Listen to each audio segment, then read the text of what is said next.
Hello, my name is Mike Webster from Flagship Coaching and Publishing. I'm sitting here in a small town called Chatou, just outside Paris. I'm with Ian Wilkinson, quizmaster and author of A Song Before Breakfast. So, my name is Ian Wilkinson. I'm 56 years old. I'm from Wigan in the north of England. I've been a very sporty person all my life. I played all sports. I was a PE teacher for 20 years. I played rugby and cricket at high levels. In 1986, I toured with the Lancashire Rugby Union on a tour of the Auvergne in central France. And it's from that point in my life that I really wanted to live in France. My life completely changed because after that, I wanted to live in France, learn the language, and basically do anything that would keep me in France. My full-time job is being a quizmaster in a couple of bars in Lyon. I do a quiz once a week in the Wallace Bar and Flanagan's Bar, and I'm the animator. I'm basically the guy who asks the questions and does the animations, plays the games. I think everybody would like to write a book, and they say everybody's got a book in them. I, as a PE teacher, always wanted to describe things, describe the weather, how it affects the life of a PE teacher. Obviously, that wouldn't make for a great book. But I decided once a relationship had been terminated that it was time that I wrote a book. I started writing the book in 1998. The first thing I wrote was the ending, which seems a bit strange, but I knew the ending. And the hard part was to write a decent story for the girl on the cover, because the book is for the girl on the cover. And the reason for the picture on the cover is that I took that photograph, so that the whole book is very, very personal for me. It took me at least 6-7 years to write. I spent a lot of time, I suffered from depression, and so I could only work in very short periods, but eventually the story came together. So it was a long time, it took me many years to write the book. So the book is about a PE teacher called Fraser Boone, who works in a large comprehensive school in Wigan, and he agrees to host the school's new French assistant. He's a complete Francophile. He wants to learn French, but he's not very good at it. So he thinks that by having a French assistant with him, it would help him learn French. This obviously creates tension between him and his girlfriend, and the story leads on from there. It traces the growing relationship that Fraser has with Aurélie, who's the French assistant, and also the tension it creates between him and his girlfriend. He ambled up the hallway into the lounge and fell into the large cream settee, and then reached for one of Angela's glossy weekly magazines. He became aware that the sound on the television was gradually lessening. He looked up and saw Angela leaning against the white frame of the door at the lounge door, staring down at him, pointing the control at the television like a pistol. "What?" he asked with a puzzled expression. She remained motionless with her arms still folded. Well, what?" he asked, slowly closing the magazine. "Well, what's she like?" Fraser returned to his magazine, flicked a page and said impassively, "Kylie Minogue? Yeah, nice ass." He realised that his humour was not being appreciated. "Oh, that? She's all right." "Better than you expected?" "I wasn't expecting anything," replied Fraser warily, continuing to flick the pages. "So she's not German?"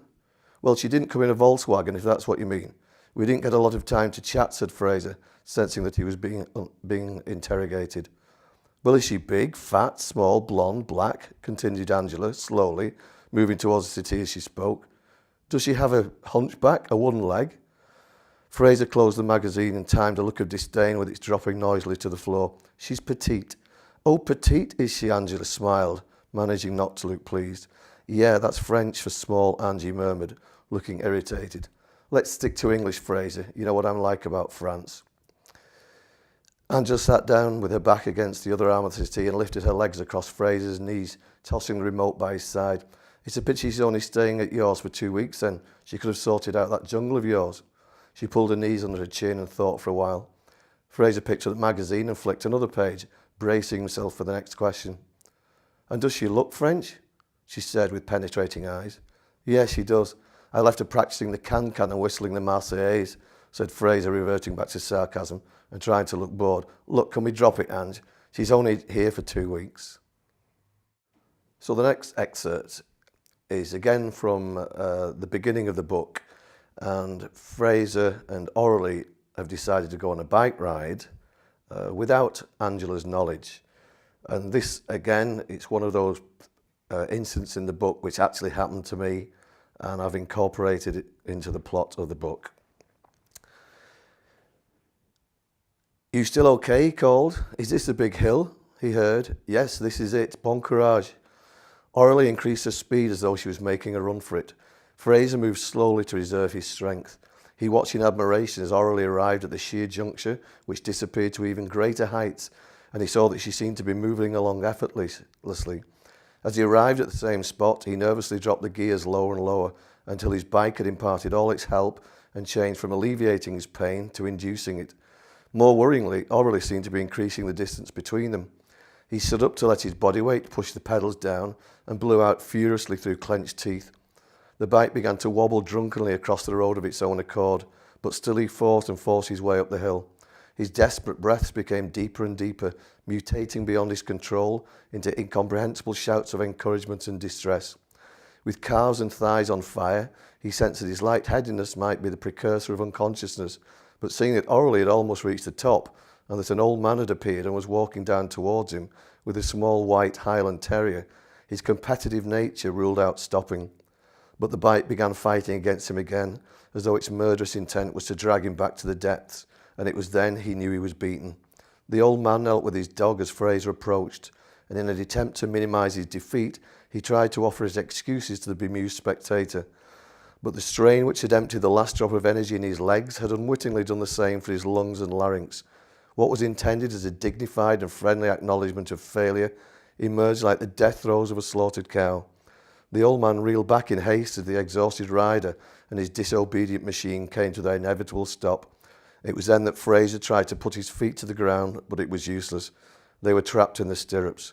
Slowly and without resistance, he began to keel over to his left, still leaning forward, holding on grimly to the handlebars as if frozen to them.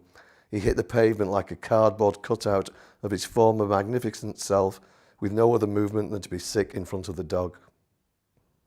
I got the name Fraser Boone from a friend I knew years ago, and we're going back 30, 35 years, and I remember thinking to myself, if I ever wrote a book, the main character would be Fraser Boone, because it's just a good name. I don't know how he feels about me using his name. It's not Fraser Boone the person in the book. The Fraser Boone in the book is me. So I don't know whether Fraser Boone knows about it, or but it's not Fraser Boone from Preston. I think a lot of people would be interested in reading the book who basically went to school. People who wonder what the teachers are really like in the staff room and what they get up to away from school. I think as a children, you tend to think as your school teachers as just being teachers, and that is it. I think anybody who wants to know what the life is in the staff room and the banter amongst the staff will get a really good impression and a lot of amusement out of the book. I think that it's very easy to think that teachers just go home at night and then they just come and the whole life is teaching, and it's not at all. And one of the things that I like about my book is that because I'm a PE teacher, I have to look at what the weather's like, I have to look at the trees, the grass, the state of the pitches, things like that. And I always remember going out to a lesson with the guy I used to teach with, and we used to comment on how the buds were coming out because we wanted warm weather, because we spent 4 or 5 months running through mud and refereeing after schools, And so it's very important to me. I always wanted to describe that. And I also remember when I was in France years ago, there was a huge storm. And I remember looking at this storm coming up the valley and thinking to myself, I'd love to be able to describe that. And that's another thing that I did in the book. So I think it's describing things, not just nature, but people. You know, it's very difficult to describe personalities, but it's also very interesting to either invent a figure or maybe embellish a figure. But I've invented one or two people for the book, and it was good fun doing that. And it was also good fun. One or two people asked me, could they be in the book as I was writing it? And I won't tell you which characters, but I put some characters in just because they wanted to be in, but they fitted in perfectly to the story. There's a lot of things in the book that are also written just for the girl.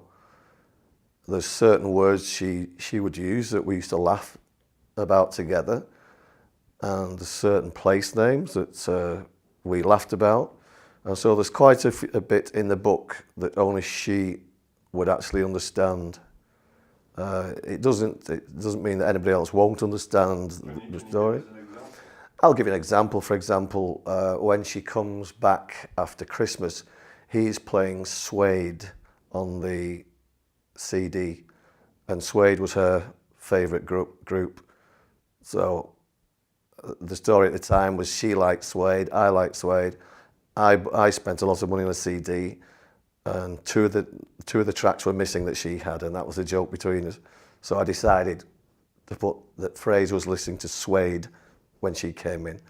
Very small example, insignificant, but she'll know why I put Suede. I did only want one copy, well, one copy for her, one copy for me. But I self-published originally, and I basically had so many friends in Lyon all wanted to read it, so I ordered 80 copies, which I sold on the first night. So since then I sold other copies, and fortunately now it's been taken up by a mainstream publisher, which I'm obviously delighted about.